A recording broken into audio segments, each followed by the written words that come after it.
우리 지난주에 본 본문 말씀 마지막 13절을 보면 이 사람들이 12사도를 조롱하면서 말합니다. 저들이 새 술에 취하였다. 여기서 새 술은 문자 그대로 보면 이제 막 발효되기 시작한 와인을 뜻해요. 그래서 달콤하고 감미로운 맛이 난다고 합니다. 이때가 아침 9시였는데 술에 건화하게 취해서 저러는 것이라고 비아냥된 것이에요. 이 성령이 부어져서 변화된 사도들 모습이 도저히 이해가 안 됐습니다. 그래서 억지로 끼워 맞춰서 하는 말이 저들 지금 포도주에 취해서 저런다 였어요. 그런데 재밌는 것은 성경이 술 취한 사람과 성령에 취한 사람을 슬쩍 비교하면서 말한다는 점이에요. 우리 잘 알고 있는 에베소서 5장 18절을 보면 술 취하지 말라 이는 방탕한 것이니 오직 성령으로 충만을 받으라고 합니다. 생각해 보면 술이 부어진 사람과 성령이 부어진 사람은 묘하게 비슷합니다. 우선은 말이 많아져요. 술 취했건 성령 충만해졌건 입이 가만히 있지를 않습니다. 둘째로 기분이 좋아져요. 둘 다 별 좋은 일 없는 것 같은데 싱글벙글 웃습니다. 다만 차이점이 있다면 성령 받은 사람은 이유 없이 기분 좋은 게 아닙니다. 구원의 기쁨이 임한 것이죠. 내 죄가 모두 용서받은 게 기뻐서 즐거워합니다. 마지막 세 번째 공통점은 담대해집니다. 술 취하면 이상하게 용감해지죠. 없던 용기가 생겨서 제정신으로는 하지 못할 행동들을 막 합니다. 때로 위험한 짓도 저질러서 문제죠. 이처럼 성령 충만한 사람도 담대해집니다. 차이점은 믿음의 담대함이요 말씀에 근거한 담대함이라는 점이죠. 정말 이런 공통점이 있나 실험해 보려고 술 마시는 우를 범하지 말기를 바랍니다. 어쨌든 이 특징들을 잘 보여주는 게 오늘 본문의 베드로예요. 14절을 보면 베드로가 11사도와 함께 서서 소리를 높여 이르되 유대인들과 예루살렘에 사는 모든 사람들아 이 일을 너희로 알게 할 것이니 내 말에 귀를 기울이라. 12사도가 다 함께 허리를 펴고 자신감에 찬 모습으로 우뚝 섰어요. 두려움이 사라진 모습이죠. 그중 대표격인 베드로가 설교를 시작합니다. 그런데 14절을 보면 소리를 높여 이르되 라고 합니다.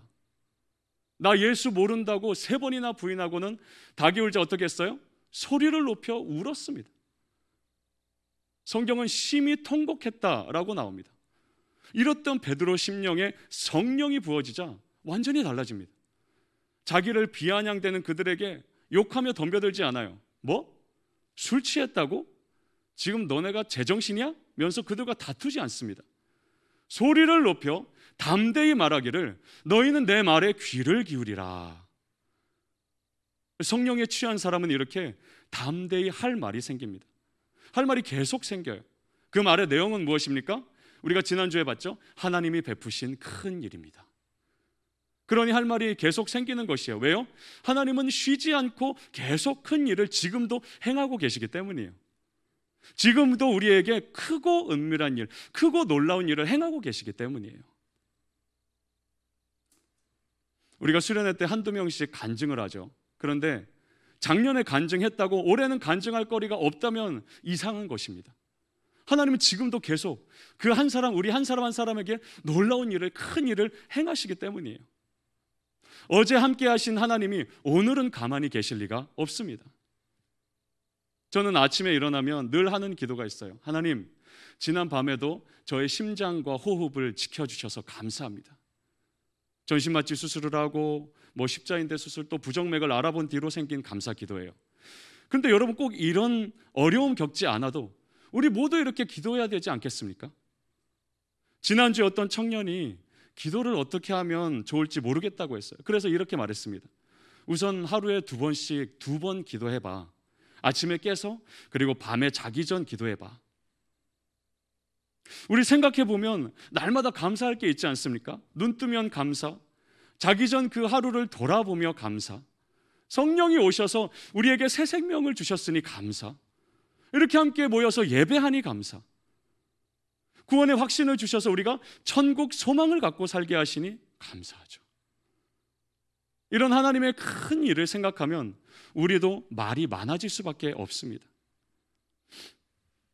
소리를 높여서 우리의 주변 지인들에게 예수님을 전하지 않을 수가 없는 것이죠. 그래서 성령 받은 사람은 수다쟁이가 됩니다. 하지만 쓸데없는 말 많이 하는 수다쟁이가 아니에요. 하나님이 우리를 구원하셨다는 그 큰 일을 계속 증거하는 영적인 수다쟁이가 되는 것입니다. 여러분, 코로나 시대가 길어지면서 한국 교회가 굉장히 조용해졌습니다. 여론은 교회의 방역을 질타하고 기독교에 대한 신뢰도는 점점 떨어진다고 합니다. 이 팬데믹이라는 상황이 교회의 입을 꽁꽁 닫게 만든 것처럼 보입니다. 하지만 디모데후서 2장 9절을 보면 감옥에 갇혀 몸이 꽁꽁 묶인 바울이 이렇게 말합니다. 복음으로 말미암아 내가 죄인과 같이 매이는 데까지 고난을 받았으나 하나님의 말씀은 매이지 아니하니라. 바울 자신의 몸은 감옥에 갇혔고 묶였지만 하나님의 말씀은 그 어느 것도 가둘 수 없고 그 능력을 제한할 수 없다는 것이에요. 제가 중국에서 추방당할 때 주신 말씀이 바로 이 말씀이었습니다. 파출소에 끌려가고 취조당하고 제 여권에 추방 비자가 붙고 이틀 안에 나가라고 했지만, 그래서 당시 제가 돕던 10명의 현지인들을 어떻게 하나 싶었지만 하나님의 말씀은 저 거대한 중국 공산당도 감히 가두고 제한할 수 없는 능력으로 계속 중국인들을 구원하고 계시는 것이에요. 여러분, 말씀이 매이지 않는다면 말씀과 함께 하시는 성령님도 당연히 매이지가 않습니다. 예전 같으면 베드로한테 너 술 취해서 그러는구나 라고 비아냥거리면 그 말에 묶여가지고 좌절하고 낙담했을 것이에요. 하지만 성령이 부어지자 오히려 담대히 서서 소리를 높여서 믿음으로 반응합니다. 그러면서 하는 말이 무엇입니까? 15, 16절을 보면 때가 제3신이 너희 생각과 같이 이 사람들이 취한 것이 아니라 이는 곧 선지자 요엘을 통하여 말씀하신 것이니. 여기서 우리가 눈여겨볼 점이 있습니다. 베드로는 지금 이 현상을 말씀으로 해석한다는 점이에요. 구약의 선지자 요엘의 말씀을 이제 인용하는데요, 자기들에게 급하고 강한 바람과 불과 같은 성령이 임한 현상, 이어서 15개의 나라 말로 하나님을 증거한 이 현상을 그냥 다르게 해석하는 것이 아니라 말씀으로 해석하는 모습을 보여줍니다. 그러니까 이 사건이 우연히 벌어진 일이 아니라는, 우연히 벌어진 일이라는 이 세속적 관점을 버린 것이에요. 베드로는 이 사건, 이 현상을 성경 말씀으로 해석을 합니다. 그래서 자연스럽게 그 사건의 배후에 계신 하나님이 드러나는 것이에요. 그 사건의 주권이 하나님께 있음이 드러나는 것이에요. 우리에게도 이런 영적 습관이 꼭 필요합니다. 어떤 현상과 사건을 보고 그걸 어떻게 해석하는지가 바로 우리 신앙의 척도가 돼요. 여러분, 믿는 집안의 장례식장을 가보면 어떻습니까? 눈물도 있지만 감사가 있어요.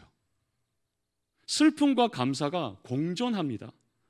사랑하는 가족이 죽어서 더 이상 볼 수 없으니 당연히 눈물이 납니다. 하지만 그 와중에도 감사하는 이유는 무엇입니까?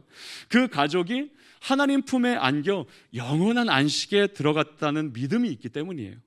비록 지금은 헤어지지만 나중에 저 천국에서 다시 만날 거라는 믿음이 있기 때문이에요.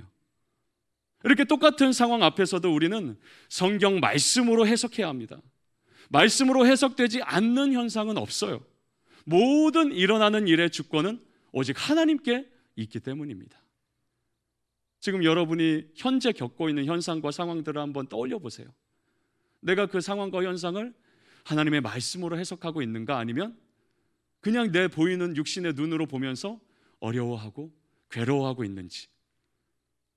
우리가 그 주권을 믿을 때 우리 마음은 비로소 흔들리지 않을 수가 있는 것입니다. 시편 42편은 우리에게 익숙한 시죠. 1절에서 하나님이여 사슴이 시냇물을 찾기에 갈급함 같이 내 영혼이 주를 찾기에 갈급하니이다 라고 시작합니다. 이 사람 왜 이렇게 주님을 갈급해하고 있는가? 3절을 보면 사람들이 종일 내게 하는 말이 너의 하나님이 어디 있느뇨 하오니 내 눈물이 주야로 내 음식이 되었도다. 이 내가 겪는 일들을 보며 주변 사람들이 해석한 결론이 이것이었어요. 너의 하나님이 어디 있느냐? 네가 말하는 그 하나님이 어디 있느냐? 심지어 이런 사람도 있습니다. 그렇게 주일 예배 열심히 다니더니 꼴 좋다. 네가 부르는 하나님 도대체 어디 있냐? 마치 하나님을 증거하는 12사도에게 새술이 취했다는 비아냥과 같았어요. 그런 말을 듣고 있노라니 이 시인의 마음도 무너졌습니다. 그래서 내 눈물이 쥐하로 내 음식이 되었다고 합니다. 밤낮 계속 눈물만 흐를 정도로 고통스러운 것이에요. 내게 일어나는 이런저런 일들이 내 마음을 상하게 할 뿐인 것입니다. 끝없이 불안하고 주변 현상들이 불안하게만 느껴지는 것이에요. 하지만 하나님이 그 마음을 어루만지자 다시 이렇게 말합니다. 5절 말씀 보면 내 영혼아 내가 어찌하여 낙심하며 어찌하여 내 속에서 불안해하는가? 너는 하나님께 소망을 두라. 그가 나타나 도우심으로 말미암아 내가 여전히 찬송하리로다. 내가 겪는 그 일을 하나님의 관점으로 해석하자 소망이 생기는 것이에요. 그 일의 주권을 하나님께 맡기자 주님을 신뢰하게 되는 것입니다. 여기서 그가 나타나라는 표현은 원어로 보면 그의 얼굴이라는 뜻이에요. 요즘 비대면 시대가 되면서 보고 싶은데 보지 못하는 얼굴들이 있죠. 오랫동안 못 보다가 드디어 만나면 그의 얼굴만 봐도 기쁘고 때로 힐링이 됩니다. 그러니까 우리가 어떤 상황을 성경 말씀으로 해석한다는 건 이런 뜻이에요. 하나님 그의 얼굴이 늘 우리와 함께 하시고 어떤 상황을 만나도 주께서 우리와 대면하여 함께 하심을 믿는 것입니다. 그래서 하나님은 아론과 제사장들에게 이렇게 백성을 축복하라고 하셨어요. 민수기 6장 25, 26절 보면 여호와는 그의 얼굴을 너에게 비추사 은혜 베푸시기를 원하며 여호와는 그 얼굴을 너에게 향하여 드사 평강 주시기를 원하노라. 우리 마음이 불안하고 낙심될 때 이 말씀을 기억하는 여러분 되기를 축원합니다. 하나님은 한시도 우리를 떠나지 않으세요. 그분의 얼굴을 비추십니다. 그 비춰지는 곳에는 은혜가 임하고 평강이 임합니다. 때로 내 계획대로 일이 풀리지 않아도 주님께 소망을 두세요. 하나님 반드시 나타나 도우십니다. 베드로는 그 현상을 말씀으로 해석했어요. 그러자 담대하게 하나님을 의지할 수 있었고 이 수천 명 앞에서 소리를 높여 주님을 증거할 수 있었습니다. 그렇다면 베드로는 어떤 말씀으로 이 상황을 해석했을까요? 17, 18절을 보면 하나님이 말씀하시기를 말세에 내가 내 영을 모든 육체에 부어주리니 너희의 자녀들은 예언할 것이요 너희의 젊은이들은 환상을 보고 너희의 늙은이들은 꿈을 꾸리라. 그때에 내가 내 영을 내 남종과 여종들에게 부어주리니 그들이 예언할 것이요. 구약 성경에 요엘 선지자가 전한 말씀을 인용합니다. 찬양 가사로 유명해진 말씀이죠. 앞부분부터 보면 말세에 내가 내 영을 모든 육체에 부어주리니 라 합니다. 즉 성령이 부어지면 그때부터 말세가 시작되는 것이에요. 그래서 성경적으로 말세란 성령이 오신 후부터 나중에 예수님이 재림하실 때까지의 기간을 말합니다. 며칠 전에 콩고 민주공화국에서 화산이 터지고 보셨죠? 중국에서는 큰 지진이 났어요. 이런 현상이 빈번해지면 말세가 가까웠나 보다가 아니에요. 사도행전 2장에서 성령이 오시면서 말세가 시작되었고 지금도 우리는 말세를 살아가고 있는 것입니다. 이 마지막 때에 내가 내 영을 모든 육체에 부어주리라 하셨어요. 과거에는 이스라엘 몇 사람에게만 성령이 부어졌어요. 그 중에서도 왕과 제사장과 선지자라는 특정 몇 사람에게만 부어졌죠. 그러나 오순절 성령이 내려오시자 그 대상이 모든 육체가 되었습니다. 육체를 가진 세상 모든 사람은 누구나 성령을 받을 수 있게 된 것이에요. 그래서 17절을 보면 자녀들, 젊은이들, 늙은이들, 남종과 여종이 나옵니다.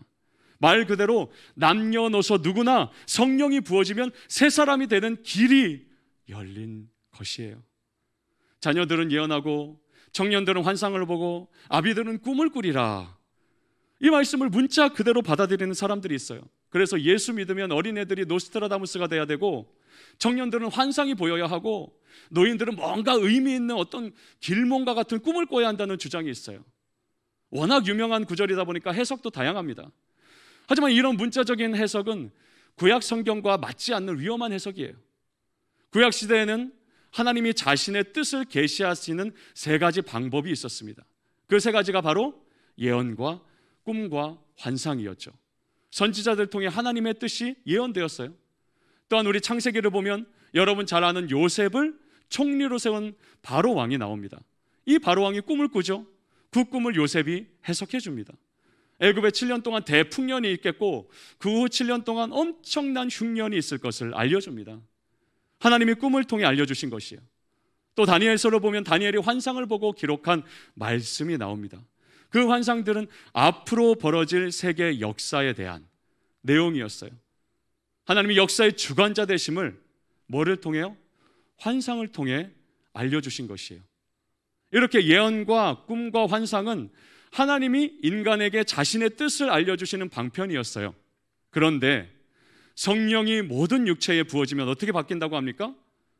어떤 특정 몇 명이 아니라 너희 자녀들도, 너희 청년들도, 너희 늙은이들도 예언과 환상과 꿈을 보게 된다고 말씀하시는 것이에요.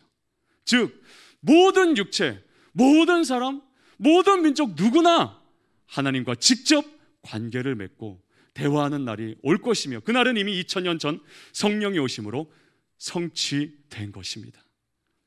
이제 예수 그리스도의 십자가 구원을 믿는 자는 누구든 하나님께 직접 나아갈 길이 열린 것이에요. 제사장을 통하지 않고 천주교 신부를 통하지 않고 누구든 하나님께 직접 나아가 하나님을 아바 아버지라 부를 수 있는 시대가 된 것이에요. 이것은 무엇을 말합니까? 모든 죄를 씻음 받고 하나님과 관계가 완전히 회복된 그의 자녀들이 바로 우리임을 말하며 이걸 가능케 한 것은 바로 우리 마음에 부어진 성령의 역사임을 말하는 것입니다. 그래서 이제는 예언도 꿈도 환상도 더 이상 필요하지 않습니다. 하나님께서 직접 성경을 통해 나에게 말씀하시는 시대가 되었기 때문이에요. 내 마음에 부어진 성령께서 하나님의 뜻을 깨닫게 하시고 확신케 하시는 시대가 열렸습니다. 청년들이 자주 묻는 질문이 있어요.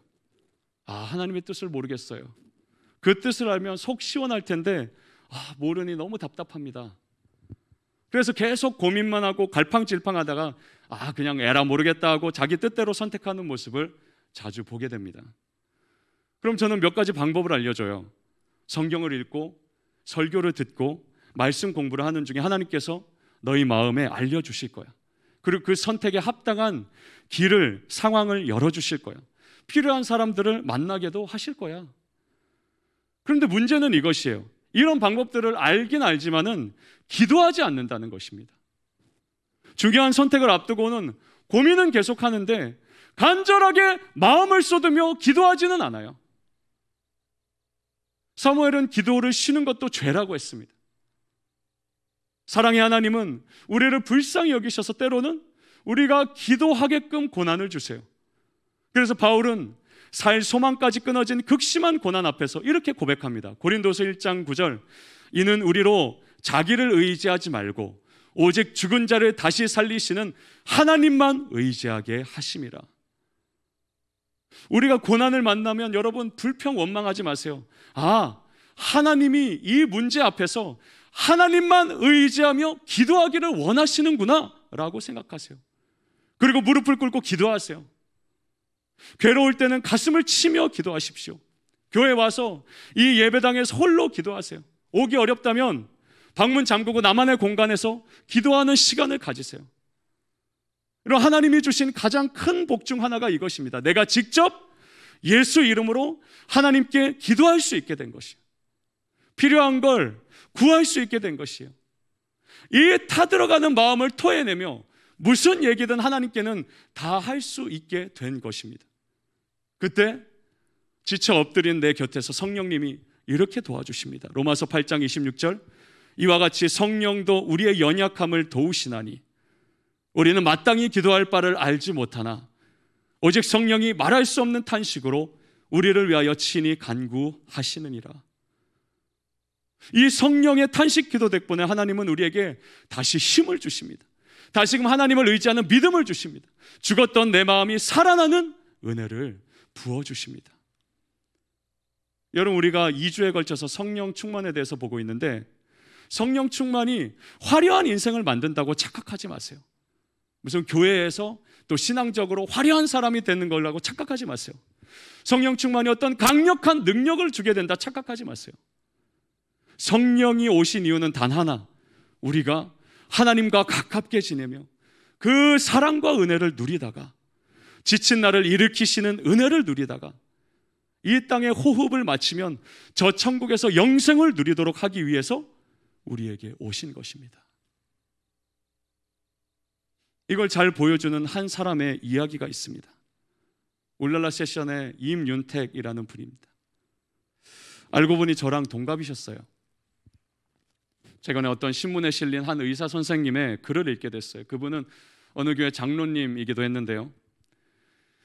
그분이 쓴 글의 주인공이 바로 임윤택이었습니다. 원래 이 의사분이 슈스케라는 프로에 별로 관심이 없었어요. 그런데 울랄라 세션의 임윤택 씨 때문에 계속 보게 됐다고 합니다.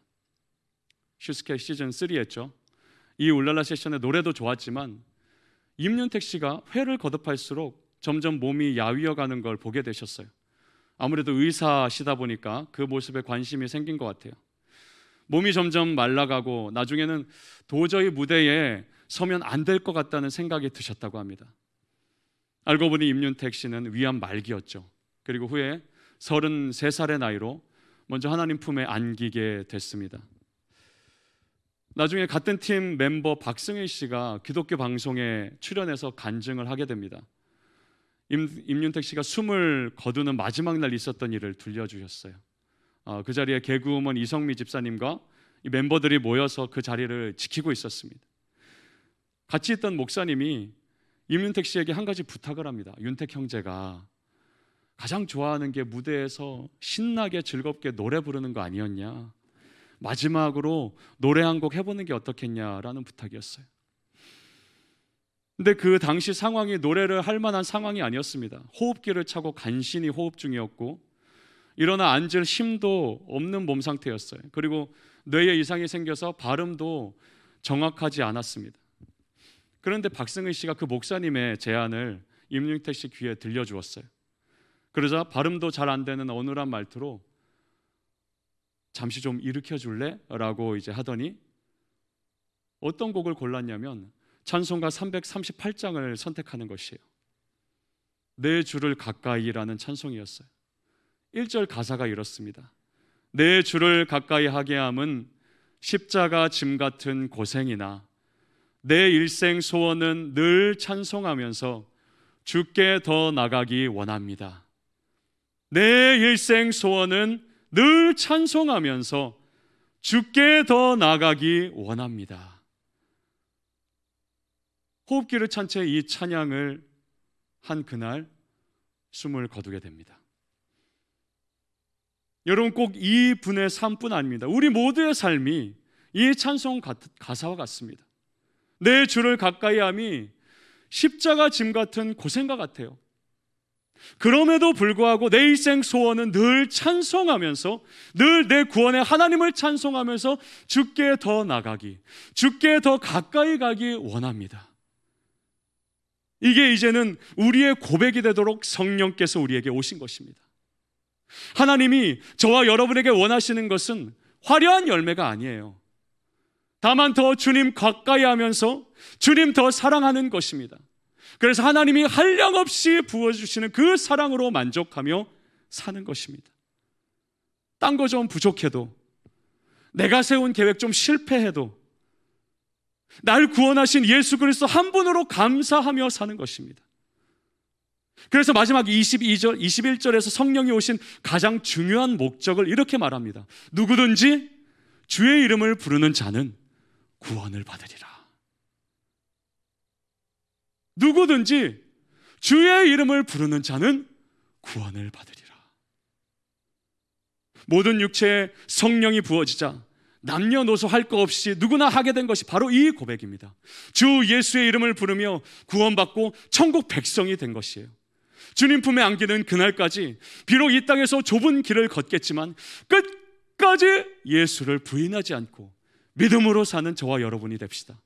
내 인생의 핸들을 성령님께 맡겨서 더 이상 어긋난 길로 가지 않는 저와 여러분이 됩시다.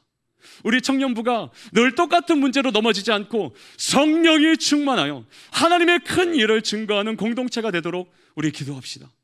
마태복음 마지막 구절에서 이렇게 말씀하셨어요. 볼지어다 내가 세상 끝날까지 너희와 항상 함께 있으리라. 이번 한 주도 이 성령님과 함께 동행하는 저와 여러분 되기를 주님의 이름으로 축원합니다. 우리 이 시간 오늘은 자리에서 일어나서 함께 기도하는 시간을 좀 갖겠습니다. 우리 세션 분들 나와주시고요. 우리 지난주에 이어서 함께 성령님에 대해서 보게 되었습니다.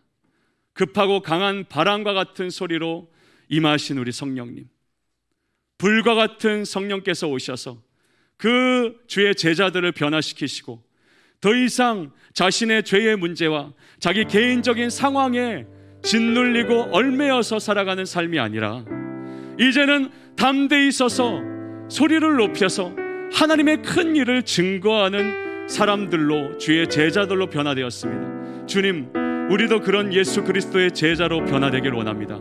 주님, 내 식었던 심령이, 내 식었던 믿음이 다시 회복되기를 원합니다.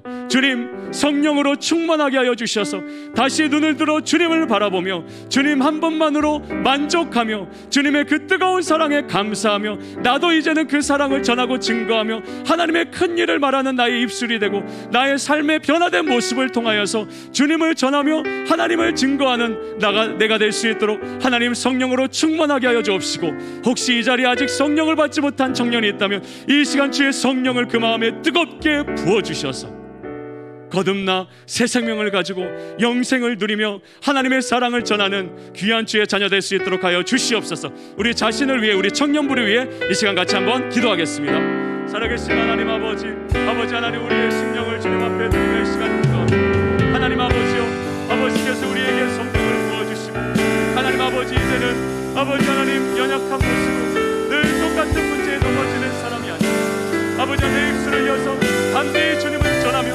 하나님의 큰 일을 말하는 자로 하나님 우리를 세워주셨습니다. 아버지 하나님께서 긍휼히 여겨주시어서 하나님의 도우시는 그 손길을 바라보고 의지하며 믿음으로 갈 때에 아버지 하나님 우리를 불쌍히 여겨주시어서 하나님의 은혜와 사랑으로 우리를 새롭게 하여 아버지 하나님 성령으로 우리가 다시 충만하여 아버지 하나님 우리의 첫사랑을 회복하고 주님 앞에 엎드려 하나님의 은혜를 구하며 아버지 내 주를 가까이하며 아버지 십자가의 길을 걷는 것이 하나님 아버지여 정말 좁은 길이 어려운 길이지만 아버지 하나님, 그러나 하나님 아버지를 바라보 나에게 성령 주신 주님, 나를 새롭게 하시고 나에게 십자가에서 그 고통 가운데 생명을 주시고 나의 모든 죄를 깨끗이 씻어 나를 의롭게 하신 그 하나님의 은혜로 우리를 도와주시옵소서. 아버지 하나님, 주님의 은혜와 사랑을 우리가 다시 한번 보자 주님 앞에 엎드리며 아버지 하나님, 내가 이제는 직접 하나님 앞에 나아가 하나님 아버지여 주님의 뜻을 알고 주님과 교통하며 주님도 가까이 아버지를 이제 믿음으로 살아가는 우리가 될 수 있도록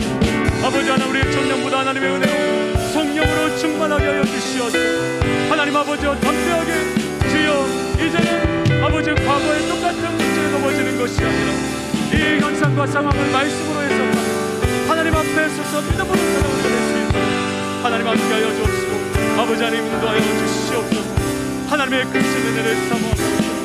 아버지 우리를 새롭게 하여 주시고 더 이상 아버지 하나님 과거의 모습을 새 생명을 얻은 자로 거듭난 청년답게 믿음으로 살며 말씀으로 상황을 해석하고 그 말씀에 붙들려서 성령의 충만한 사랑 우리 모두가 될 수 있도록 하나님 은혜로 함께 해주시고 하나님 아버지, 다시 한번 우리의 마음을 성령으로 충만하게 하여 주시옵소서. 급하고 강한 바람과 같은 역사가 일어나는 우리 인생 되게 해주시고 뜨거운 불처럼 우리 안에 모든 죄가 그 성령의 불로 태워 없애지고 모든 죄의 찌꺼기들이 없어지며 하나님 불같은 성령 우리가 충만하여서 대충 사는 삶이 아니라 예수 그리스도를 위하여서 힘을 다하여 즐거이 주님께 나를 드려 헌신하여 아버지 충성된 삶을 살아가는 우리 모두가 되기를 주여 사모합니다.